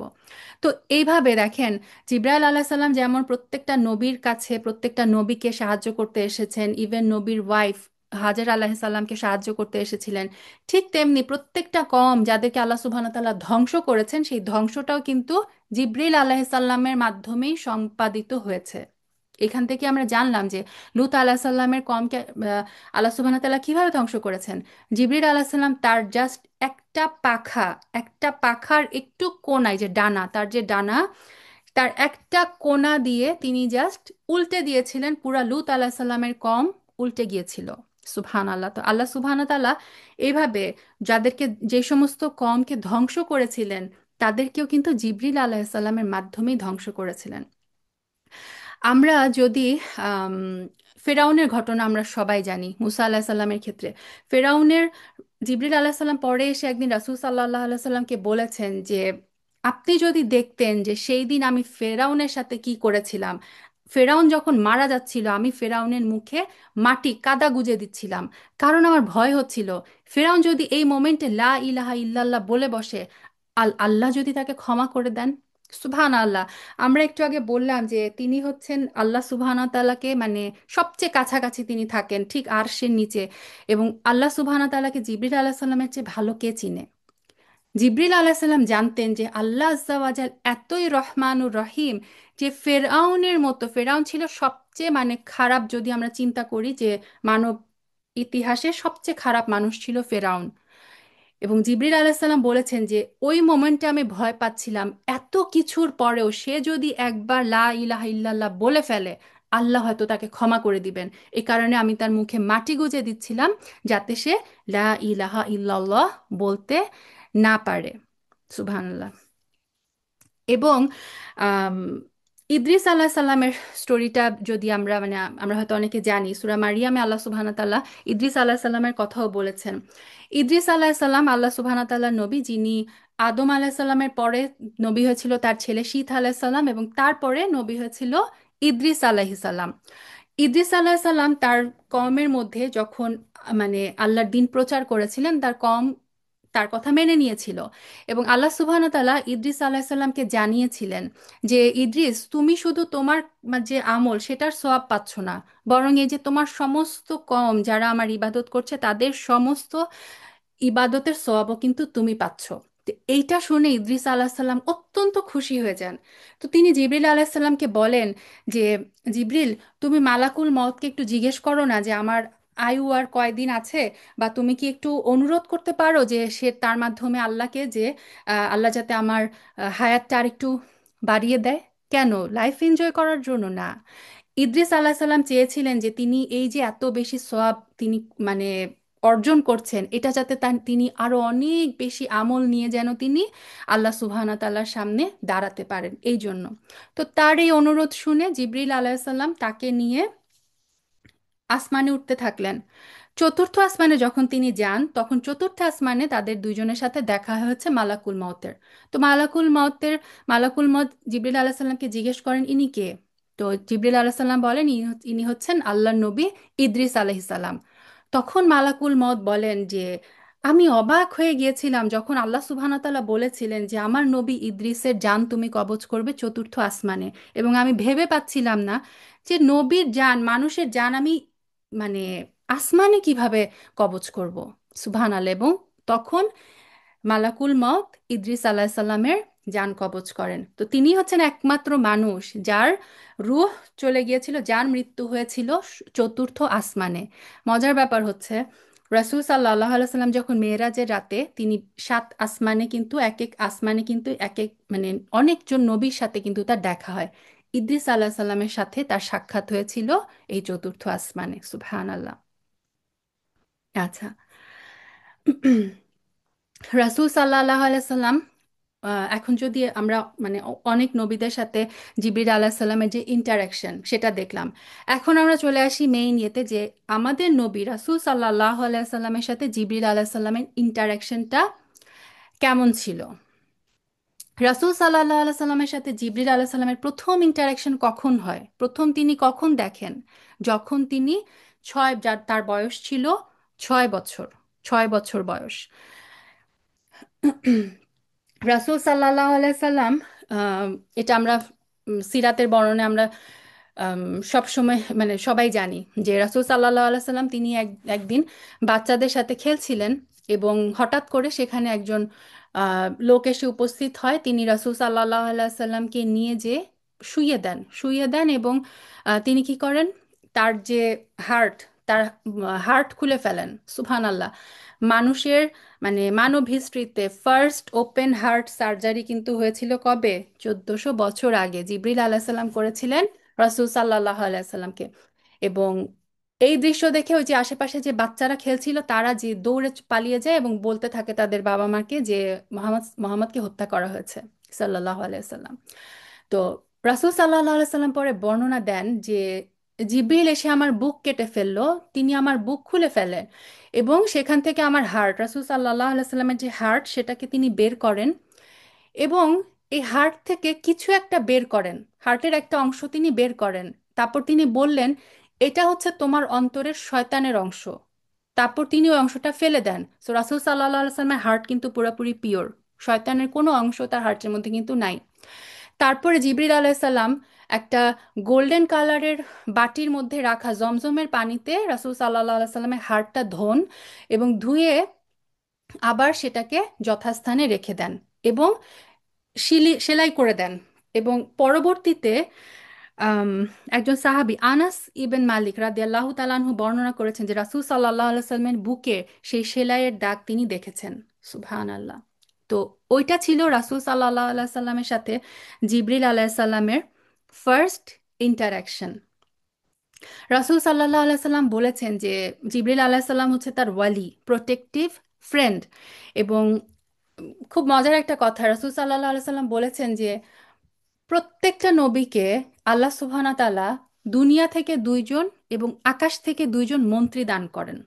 হ্যাঁ, তো রাসূল সাল্লাল্লাহু আলাইহি সাল্লামের জন্য আকাশের সেই দুইজন মন্ত্রী হচ্ছে জিব্রাইল আলাইহিসসালাম এবং মিকাইল আলাইহিসসালাম। আর দুনিয়াতে তার দুইজন মন্ত্রী হচ্ছে আবু বকর রাদিয়াল্লাহু আনহু এবং ওমর রাদিয়াল্লাহু আনহু। আচ্ছা, তো আম, এরপরে যদি আমরা চলে আসি যে ওই যে 6 বছর বয়সে তার সাথে যে ঘটনাটা হলো, এই ঘটনাটা কিন্তু রাসূল সাল্লাল্লাহু আলাইহি সাল্লাম মানে তারপরে অনেক ভয় পেয়ে যান। তিনি বুঝতে পারছিলেন না কি হচ্ছে, তার সাথে কি হলো। কি তার সাথে যে কি হলো এই ঘটনা তিনি বুঝতে পেরেছিলেন কখন, তিনি যখন নবুয়ত প্রাপ্ত হন 40 বছর বয়সে। তো আয়েশা রাদিয়াল্লাহু তাআলা আনহা বলেন যে উম, রাসূল সাল্লাল্লাহু আলাইহি সাল্লাম নবুয়ত প্রাপ্তির আগে 6 মাস আগে থেকে তিনি সত্য স্বপ্ন দেখতে শুরু করেন। মানে তিনি রাতে ঘুমের মধ্যে যেটা দেখতেন পরবর্তী দিনে সেটাই মানে হতো। তিনি হয়তো রাতে মানে ঘুমের মধ্যে একটা জানাজা দেখলেন, পরবর্তী দিন সকালবেলা দেখা গেল ওই মানুষটা মারা গেছে এবং তার জানাজা হচ্ছে। মানে এরকম সবকিছু তিনি রাতে যেটা দেখতেন সকালবেলা সেটাই হতো, মানে তার স্বপ্নগুলো সত্যি পরিণত হতো। তো তারপরে আল্লাহ সুবহানাহু ওয়া তাআলা কি করেন, রাসূল সাল্লাল্লাহু আলাইহি সাল্লামের অন্তরে এই যে একা থাকা, নির্জনে থাকা, এই জিনিসটা তার কাছে অনেক প্রিয় করে দেন। তো তিনি কি করতেন, হেরা গুহায় চলে যেতেন। হেরা গুহায় চলে যেতেন এবং সেখানে যে হানাফিয়া যে মেথড, ইব্রাহিম আলাইসাল্লামের শেখানো যে পন্থা, সেই পন্থায় তিনি এক আল্লাহর ইবাদত করতেন। তো যারা মক্কায় গেছেন, হেরা গুহায় যদি কেউ উঠতে চায়, আঁকাবাঁকা এখন হচ্ছে ইয়ে করা সিঁড়ি দেওয়া, সেই সিঁড়িতেও কিন্তু অ্যারাউন্ড 2 ঘন্টার মতো লেগে যায়। রাসূল সাল্লাহ আলাই সাল্লামের আমলে কিন্তু সিঁড়ি ছিল না। তো আমরা যদি চিন্তা করি যে কত কষ্ট করে রাসূল সাল্লাহ আলাই সাল্লাম ওই কষ্টের জার্নিটুকু অতিক্রম করে হচ্ছে তিনি হেরা গুহায় উঠতেন। এবং সবচেয়ে মানে ইন্সপায়ারিং যে ব্যাপার, খাদিজা রাদিয়াল্লাহু তাআলা আনহা ওই বয়সে তিনি তিনি আমরা জানি যে রাসূল সাল্লাহ আলাই সাল্লামের চেয়েও বয়সে বেশি ছিলেন। তো 50 আপ একজন মহিলা কিভাবে ওই পাহাড়ি পথ বেয়ে উঠতেন রাসূল সাল্লাল্লাহু আলাইহি সাল্লামকে কাছে, মানে তার খাবার পৌঁছে দেওয়ার জন্য। সুবহান আল্লাহ, সুবহান আল্লাহ। তো যাই হোক, রাসূল সাল্লাল্লাহু আলাইহি সাল্লাম তখন ওই হেরা গুহায় দিনের পর দিন, মানে পুরা সপ্তাহ জুড়ে কখনো কখনো তিনি ওইখানেই অবস্থান করতেন। এবং রমাদানে একদিন তার সামনে হঠাৎ করে জিবরিল আলাইহিস সালাম এসে উপস্থিত হয়। তো পরবর্তীতে রাসূল সাল্লাল্লাহু আলাইহি সাল্লামের এক বর্ণনা থেকে আমরা জানি যে জিবরিল মানে খাদিজা রাদিয়াল্লাহু তাআলা আনহাকে তিনি এসে বলেন যে আমি স্বপ্নে যাকে দেখতাম সে এসেছিল। তার মানে নবুয়ত প্রাপ্তির আগেই এই যে রাসূল সাল্লাল্লাহু আলাইহি সাল্লাম যে 6 মাস এই যে স্বপ্ন দেখতেন, সত্য স্বপ্ন, এই স্বপ্নে তিনি জিবরিল আলাইহিস সালামকে অলরেডি দেখেছেন। এই যে জিবরিল আলাইহিস সালাম তার কাছে কিন্তু হেরা গুহায় তিনি এসেছিলেন হিউম্যান ফর্মে, মানুষের বেশ ধরে। এই মানুষের আকৃতিতে তিনি অলরেডি তাকে স্বপ্নে দেখেছিলেন। সো হঠাৎ করে আমরা যদি চিন্তা করি রমাদানের রাতে তিনি ওইখানে মানে হেরা গুহার মধ্যে তিনি ইবাদতে মগ্ন, হঠাৎ করে তিনি স্বপ্নে যেই মানুষটাকে দেখেছিলেন সেই মানুষটা এসে তার সামনে উপস্থিত হয়। রাসূল সাল্লাল্লাহু আলাইহি সাল্লাম অত্যন্ত ভয় পেয়ে যান এবং জিবরিল আলাইহিস সালাম এসে তাকে সেখানে কি করেন, তাকে বলেন ইকর, তুমি পড়ো। রাসূল সাল্লাল্লাহু আলাইহি সাল্লাম বলেন মা আনা বিকরি, আমি পড়তে জানি না। জিবরিল আলাইহিস সালাম তাকে জড়িয়ে ধরেন। তারপর জিবরিল আলাইহিস সালাম তাকে ছেড়ে দেন এবং বলেন ইকর, তুমি পড়ো। রাসূল সাল্লাল্লাহু আলাইহি সাল্লাম আবার বলেন আমি পড়তে জানি না। জিবরিল আলাহিসাল্লাম তাকে আবারও জড়িয়ে ধরেন। এরকম 3বার তিনি জিবরিল আলাহিসাল্লাম রাসূল সাল্লাল্লাহু আলাইহি সাল্লামকে জড়িয়ে ধরেন এবং রাসূল সাল্লাল্লাহু আলাইহি সাল্লাম বলেন যে আমাকে মানে এত শক্ত করে তিনি জড়িয়ে ধরেছিলেন, আমার মনে হচ্ছিল যে আমি মারা যাব। থার্ড বারের পরে রাসূল সাল্লাল্লাহু আলাইহি সাল্লামকে যখন তিনি পড়তে বলেন, রাসূল সাল্লাল্লাহু আলাইহি সাল্লাম বলেন আমি কি পড়বো? তখন জিবরিল আলাইহিস সালাম সূরা আল আলাকের প্রথম 5 আয়াত তেলাওয়াত করেন যে ইকরা বিসমি রব্বিকাল্লাযী খলাক। আপনি পড়ুন আপনার পালনকর্তার নামে, যিনি সৃষ্টি করেছেন, যিনি মানুষকে সৃষ্টি করেছেন আলাকা থেকে। সূরা আল আলাকের প্রথম 5 আয়াত। তো এই আয়াতগুলো যখন নাজিল হয় তখন স্বাভাবিক রাসূল সাল্লাল্লাহু আলাইহি সাল্লাম অত্যন্ত ভয় পেয়ে যান, তিনি বুঝতে পারছিলেন না কি হচ্ছিল। তিনি কি করেন, হেরা গুহা থেকে বের হয়ে তাড়াতাড়ি দ্রুত নেমে যেয়ে খাদিজা রাদিয়াল্লাহু তাআলা আনহার কাছে পৌঁছান। তো খাদিজা রাদিয়াল্লাহু তাআলা আনহা দেখেন, তিনি তাকে এসে যখন আমরা যদি জাস্ট তিনটা চিন্তা করি, একটা মানুষ এত ভয় পেয়েছে ওই অন্ধকারে ওই পাহাড়ি পথ বেয়ে তিনি নামছেন, নামতেও তার কতটা টাইম লাগলো, এবং তারপরে যে তিনি খাদিজা রাদিয়াল্লাহু তাআলা আনহাকে যে যখন পুরো স্টোরি বর্ণনা করেন, খাদিজা রাদিয়াল্লাহু তাআলা আনহা দেখে কি বললেন, মানে সবকিছু শুনে তিনি বললেন, তিনি রাসূল সাল্লাল্লাহু আলাইহি সাল্লামকে তার মানে তিনি যা যা করতেন তার যে ক্যারেক্টার সেটা তিনি বললেন যে আল্লাহ আপনাকে কখনো অপমানিত করবেন না, এবং মানে আপনি এমন মানুষ যিনি আত্মীয়তার বন্ধন রক্ষা করেন, আপনি এতিমদের গরিবদের যত্ন নেন, প্রতিবেশীদের মেহমানদের প্রতি আপনি উদার, যে কোনো সমস্যায় পড়লে আপনি সবার সমস্যা কাঁধে মানে দায়িত্ব কাঁধে তুলে নেন, আল্লাহ কখনো আপনাকে অপমানিত করবে না। সুবহান আল্লাহ! কি পরিমাণ সাপোর্ট ছিল খাদিজা রাদিয়াল্লাহু তাআলা আনহার! সুবহান আল্লাহ! তারপরেও যে তিনি রাসূল সাল্লাল্লাহু আলাইহি সাল্লামকে নিয়ে ওয়ারাকা ইবনে নওফলের কাছে যান এবং আম, বারাকা তাকে বলেন যে ইনি হচ্ছে আল নামুস, যিনি মুসা আলাইহিস সালামের কাছে এসেছিল, এবং আম, বারাকা তাকে রাসূল সাল্লাল্লাহু আলাইহি সাল্লামকে আরো বলেন যে আমি যদি আরেকটু হায়াত পেতাম, মানে তিনি তখন অত্যন্ত বৃদ্ধ হয়ে গিয়েছিলেন এবং তার কিছুদিন পরে তিনি মারা যান। তিনি বলেছিলেন যে আমি যদি বেঁচে থাকি তাহলে আমি তোমার এই মানে দিন গ্রহণ করব, এবং মানে তোমার কম যখন তোমাকে বের করে দিবে আমি তোমাকে সাপোর্ট করব। তখন রাসূল সাল্লাহ সাল্লাম অত্যন্ত অবাক হয়ে গিয়েছিলেন যে এই কম, এই মানে কুরাইশ তারা আমাকে কত বেশি ভালোবাসে। রাসূল সাল্লাহ সাল্লামকে সবাই অত্যন্ত বিশ্বাস করতো, তিনি ছিলেন সাদিকুল আমিন, বিশ্বাসী। তারা সবাই আমাকে এত ভালোবাসে, তারা আমাকে বের করে দিবে। তখন ওয়ারাকা বিন নওফল বলেছিল, হ্যাঁ, প্রত্যেক রাসূল যখনই তার কওমের কাছে আল্লাহর বাণী নিয়ে এসেছে তার কওম তার তার সাথে এই ব্যবহারই করেছে। সুবহান আল্লাহ! তো এই যে প্রথম রেভেলেশনটা হলো, সূরা আলাকের 5 আয়াত নাজিল হলো, এরপরে অনেক দীর্ঘ একটা সময় রাসূল সাল্লাল্লাহু আলাইহি সাল্লামের কাছে আর কোনো ওয়াহি আসে নাই। তো রাসূল সাল্লাল্লাহু আলাইহি সাল্লাম মানে অনেক মানে চিন্তায় পড়ে গেলেন যে আম, কি হলো, এরকম একজন আসলো 5টা এরকম মানে আমাকে এই কথাগুলা বললো, তারপর তিনি চলে গেলেন, তারপর তার আর কোনো দেখা নাই। রাসূল সাল্লাল্লাহু আলাইহি সাল্লাম কি করলেন, মানে তিনি আবার পাহাড়ে চলে যেতেন, তিনি পাহাড়ে যেতেন এবং তিনি একটা বর্ণনায় বলেছিলেন যে আমার মনে হতো যে আমি পাহাড় থেকে ঝাঁপ দিই, মানে তিনি খুব ফ্রাস্ট্রেটেড হয়ে যাচ্ছিলেন যে আমার সাথে কি হচ্ছে তিনি বুঝতে পারছিলেন না। চিন্তা কর, আমরা যদি তার মানসিক অবস্থাটা তখন চিন্তা করি।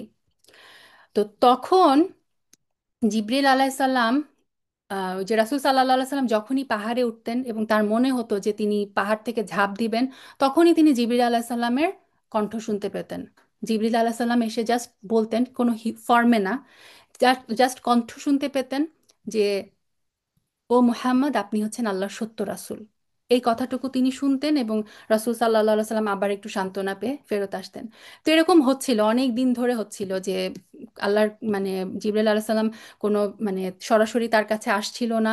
রাসূল সাল্লাল্লাহু আলাইহি সাল্লাম অত্যন্ত মানে ভারাক্রান্ত হয়ে যাচ্ছিলেন, এবং মাঝে মধ্যে এই যে জিবরিল আলাইহিস সালাম কোনো একটা শব্দ বা তার যে মানে angelic form but full angelic form না, কোনো একটা আলো বা কিছু রাসূল সাল্লাল্লাহু আলাইহি সাল্লাম মাঝে মধ্যে দেখতে পেতেন।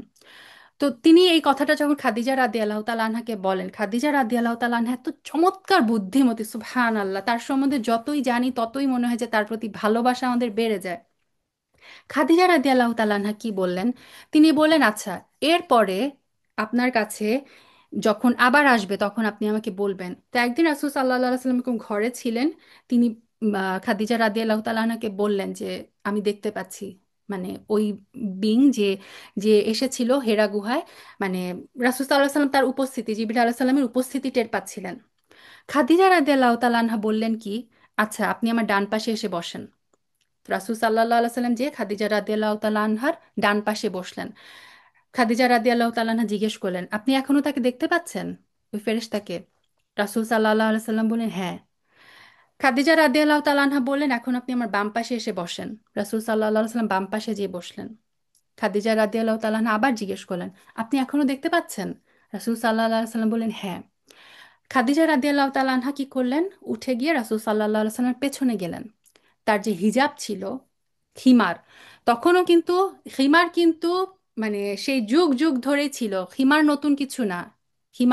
তখনকার খিমারটা ছিল, তারা চুল ঢেকে রাখতেন, এবং চুল ঢেকে ওই ওড়নাটা হচ্ছে পেছন দিকে দিয়ে দিতেন, বুকের সামনে না দিয়ে পেছন দিকে দিয়ে দিতেন এই খিমার। সো চুল ঢাকাটা কিন্তু ইসলামে নতুন কিছু না, এটা কিন্তু অনেক আগে থেকেই ছিল।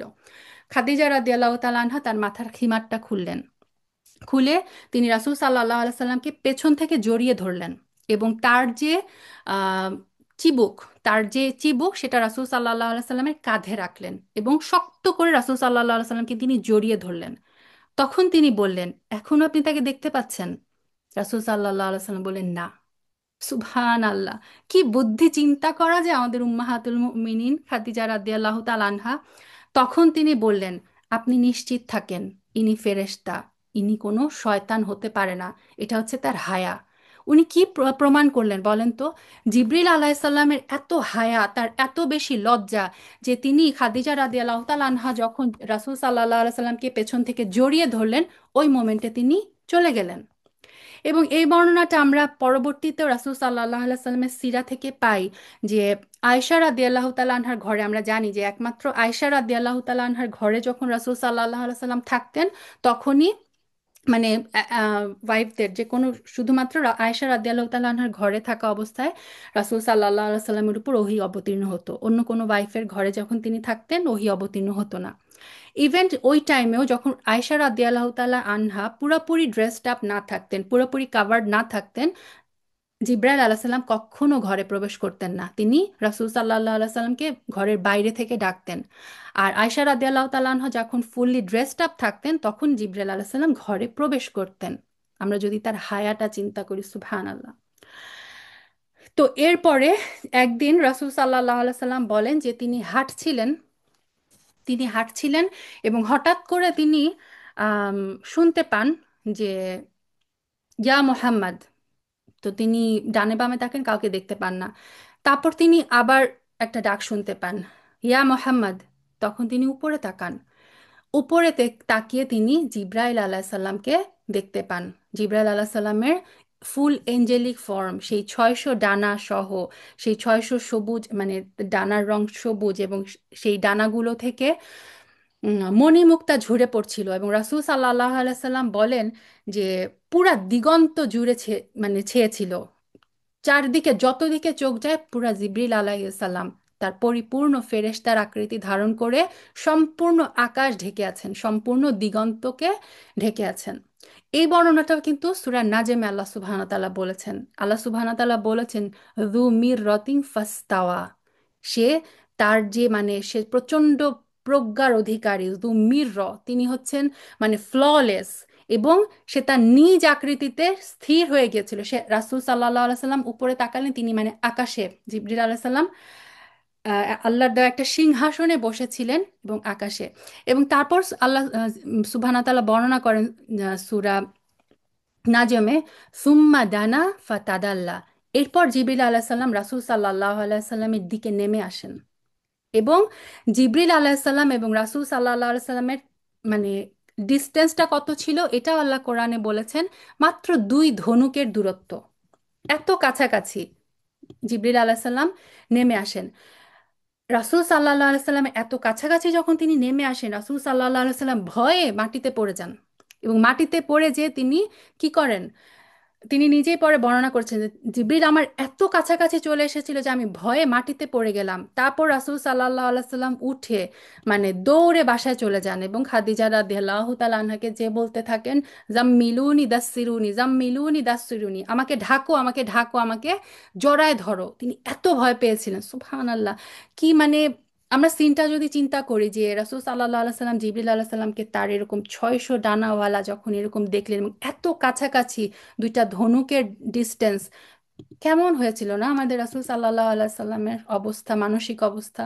তো খাদিজা রাদিয়াল্লাহু তাআলা আনহা তাকে চাদর দিয়ে আবৃত করে ফেলেন এবং ওই মোমেন্টে সেকেন্ড রেভেলেশন, দ্বিতীয় ওহী নাজিল হয়। ইয়া আইয়ুহাল মুদ্দাসির কুম ফাআনজির ওয়া রাব্বাকা ফাকাব্বির ওয়াসিয়াবাকা ফাত্তাহির।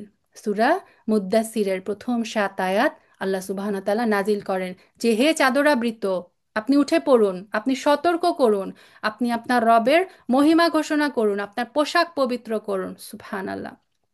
তো মানে কেমন একটা অবস্থা না? তো এই যে আয়েশা রাদিয়াল্লাহু তাআলা আনহা পরে বর্ণনা করেন যে এরপরে ওই যে ওই মোমেন্টে সেকেন্ড রেভেলেশন নাজিল হলো সূরা মুদ্দাসির, এর পরপর সূরা মুজাম্মিল, সূরা দুহা, আম, এর পরপর হচ্ছে রেভেলেশন ক্রমাগত নাজিল হতে থাকে, ওহী ক্রমাগত এরপরে নাজিল হতে থাকে রাসূল সাল্লাল্লাহু আলাইহি সাল্লামের কাছে। তো রাসূল সাল্লাল্লাহু আলাইহি সাল্লামের কাছে যখন ওহী নাজিল হতো, জিবরিল আলাইহিস সালাম যখন আসতেন, আচ্ছা জিবরিল আলাইহিস সালাম আসার অবস্থাটা কেমন ছিল ওইটা ইনশাআল্লাহ আমরা নেক্সট উইকে শুনবো। আজকে জাস্ট বলি যে ওহী যখন নাজিল হয় তখন আকাশের অবস্থা কেমন থাকে। সুবহানাল্লাহ। রাসূল সাল্লাল্লাহু আলাইহি সাল্লাম আমাদেরকে বর্ণনা করেছেন আল্লাহ সুবহানাহু ওয়া তাআলা যখন কোরআন নাজিল করেন তিনি জিবরিল আলাইহিস সালামকে সরাসরি ডেকে সেই কোরআনের সেই অংশটা জিবরিল আলাইহিস সালামকে তিনি সরাসরি শোনান। কালামুল্লাহ, কোরআন কি কালামুল্লাহ, আল্লাহ সুবহানাহু ওয়া তাআলার স্পিচ। এবং ওই মোমেন্টটাতে আল্লাহ মানে রাসূল সাল্লাল্লাহু আলাইহি সাল্লাম বর্ণনা করেন যে এই মোমেন্টটাতে আল্লাহ সুবহানাহু ওয়া তাআলা জিবরিল আলাইহিস সালামকে কোরআন শোনান, ওই মোমেন্টটাতে আকাশে প্রচন্ড একটা লাউড নয়েজ হতে থাকে। রাসূল সাল্লাল্লাহু আলাইহি সাল্লাম বর্ণনা করেছেন যে তোমরা যদি চিন্তা করো সাফা পাহাড়ের উপর দিয়ে কেউ বিশাল চেইন শিকল টানতেছে, মানে প্রচন্ড কেমন শব্দ হবে পাহাড়ের উপর যদি বিশাল শিকল টানা হয়, টানতে কেউ শিকল টানছে টানছে, ওই রকম লাউড নয়েজ ক্রিয়েট হয় তখন মানে আকাশে। আশেপাশে অন্য যত ফেরেশতা আছে তারা বুঝতে পারে কিছু একটা হতে যাচ্ছে। তারপরে কোরআন নাজিল যখন শেষ হয় শব্দটা থেমে যায়। তারপরে জিবরিল আলাইহিস সালাম যখন আল্লাহর কাছ থেকে নেমে আসেন, চারপাশে ফেরেশতারা তাকে ঘিরে ধরে এবং বলতে থাকে, কি বললো আমাদের রব, কি বললো আমাদের রব। জিবরিল আলাইহিস সালাম কি উত্তর দেন? আল হক, আল হক ওয়া হুয়া আলিয়ুল কাবির। সত্য, তিনি সত্য বলেছেন, তিনি সত্য বলেছেন, তিনি হচ্ছেন দ্য মোস্ট হাই, তিনি হচ্ছেন সবচেয়ে বেশি মহান। সুবহানাল্লাহ। এবং এই জিবরিল আলাইহিস সালাম যখন কোরআন নিয়ে আকাশ দিয়ে নেমে আসেন, তাকে ফেরেশতারা ঘিরে থাকে। এক দল ফেরেশতা তার সাথে মানে তাকে এসকর্ট করে আকাশ থেকে পৃথিবীতে নিয়ে আসে। বর্ণনা এসেছে সূরা আনআম অ্যারাউন্ড 20 পেজের একটা সূরা, এটা কিন্তু একবারে নাজিল হয়, ওয়ান শট। সূরা আনআম যখন রাসূল সাল্লাল্লাহু আলাইহি সাল্লামের উপর নাজিল হয়, জিবরিল আলাইহিস সালামের সাথে 70,000 ফেরেশতা অবতরণ করে সূরা আনআম মানে রেভেলেশন, সূরা আনআম যখন অবতীর্ণ হয় 70,000 ফেরেশতা নেমে আসে সূরা আনআমের সাথে। সুবহানাল্লাহ। সো একটা কথা মনে রাখবেন বোনেরা, আমরা যখন কোরআন তেলাওয়াত করি, এই যে কোরআন যখন নেমে আসে, রেভেলেশন যখন নেমে আসে আকাশ থেকে, শুধু তার মাধ্যমেই ফেরেশতারা মানে ওই সেটাকে ফেরেশতারা তাকে ঘিরে থাকে না। আপনি যখন কোরআন তেলাওয়াত করি, ফেরেশতারা আমাদেরকে ঘিরে রাখে। কেন জানেন? ফেরেশতারা কোরআন তেলাওয়াত করতে পারে না।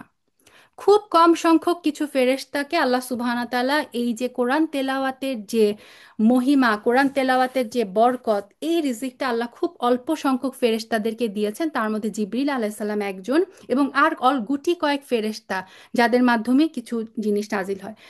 বাকি অন্যান্য ফেরেশতারা কোরআন তেলাওয়াত করতে পারেন না, কিন্তু তারা কোরআন তেলাওয়াত এত বেশি ভালোবাসেন। ফেরেশতারা মানে কিছু একদল ফেরেশতা আছে যে যারা শুধু সারাদিন ঘুরে বেড়াতে থাকে কোথায় আল্লাহর জিকির করা হচ্ছে, কোথায় কোরআন তেলাওয়াত করা হচ্ছে। এবং মানে আপনি যখন কোরআন তেলাওয়াত করব সুন্দরভাবে আমরা তার তিলের সাথে কোরআন তেলাওয়াত করার চেষ্টা করব এবং আমরা মনে রাখবো আমাদেরকে ফেরেশতারা ঘিরে আছে। এই যে আমরা কোরআন তেলাওয়াত করছি, ফেরেশতারা আমাদেরকে শুনছে। সো আমরা সুন্দরভাবে যখন তেলাওয়াত করব, ফেরেশতারা কি করবে সেটা শুনবে। এবং সূরা কাহাফের এক বর্ণনায় আমরা পাই যে এক সাহাবী সূরা কাহাফ তেলাওয়াত করছিলেন, তার পাশে যে ঘোড়াটা ছিল সেটা এমন ভাবে লাফালাফি করছিল, এবং তার সন্তান ছিল ওখানে, সে ভয় পাচ্ছিল ঘোড়াটা তার ছেলের উপর যে পড়বে। সে কারণে সে কোরআন তেলাওয়াত থামিয়ে দেয়। সে বলে যে আমি যখনই তেলাওয়াত করতে শুরু করি কিছু একটা হয়, আবার আমি তেলাওয়াত থামিয়ে দিলে জিনিসটা থেমে যায়। তিনি যখন এসে রাসূল সাল্লাল্লাহু আলাইহি সাল্লামকে বলেন, রাসূল সাল্লাল্লাহু আলাইহি সাল্লাম বলেন, ফেরেশতারা এসেছিল তোমার তেলাওয়াত শুনতে। সুবহানাল্লাহ, সুবহানাল্লাহ। সো দেখেন, আল্লাহ সুবহানাহু ওয়া তাআলা আমাদেরকে এই নেয়ামতটা দিয়েছেন কোরআন তেলাওয়াত করার। সো আমরা যখন কোরআন তেলাওয়াত করবো এই জিনিসটা যেন আমরা ফিল করি যে ফেরেশতারা কিন্তু আমাদের চারপাশ থেকে আমাদেরকে শুনছে। এবং এই যে এই মুহূর্তে আমরা আল্লাহ সুবহানাহু ওয়া তাআলার জিকিরের জন্য আমরা কিছু বোন, আল্লাহর কিছু বান্দি একত্রিত হয়েছি, এই মুহূর্তেও কিন্তু ফেরেশতারা আমাদেরকে চারপাশ থেকে ঘিরে আছে। এবং একটা জিনিস জানেন, যে আমরা যখন নামাজে দাঁড়াই, আমরা ভাবি যে একা ঘরে আমি একা নামাজ পড়ছি না।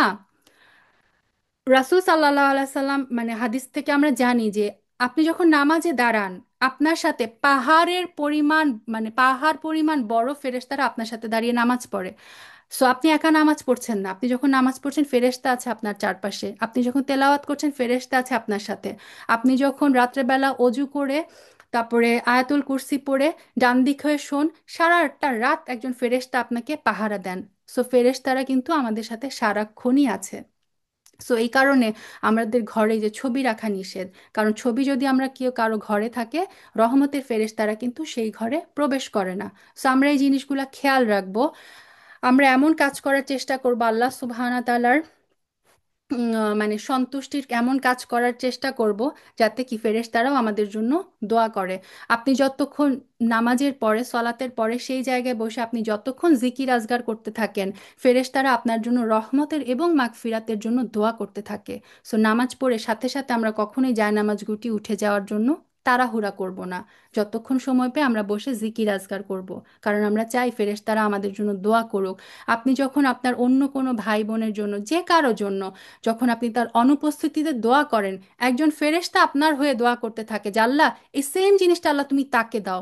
আমরা ফেরেশতাদের দোয়া চাই বোনেরা। সো আমরা যেন অন্যের জন্য বেশি বেশি দোয়া করি। সুবহান আল্লাহ।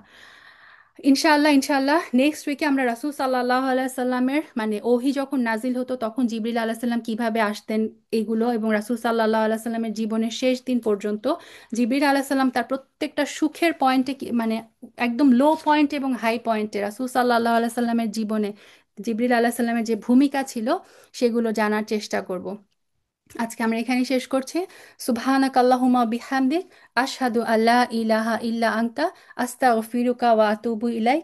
সুবহানা রাব্বিকা রাব্বিল ইজ্জাতি আম্মা ইয়াসিফুন, ওয়া সালামুন আলাল মুরসালিন, আলহামদুলিল্লাহি রাব্বিল আলামিন। আসসালামু আলাইকুম ওয়া রাহমাতুল্লাহি ওয়া বারাকাতুহু।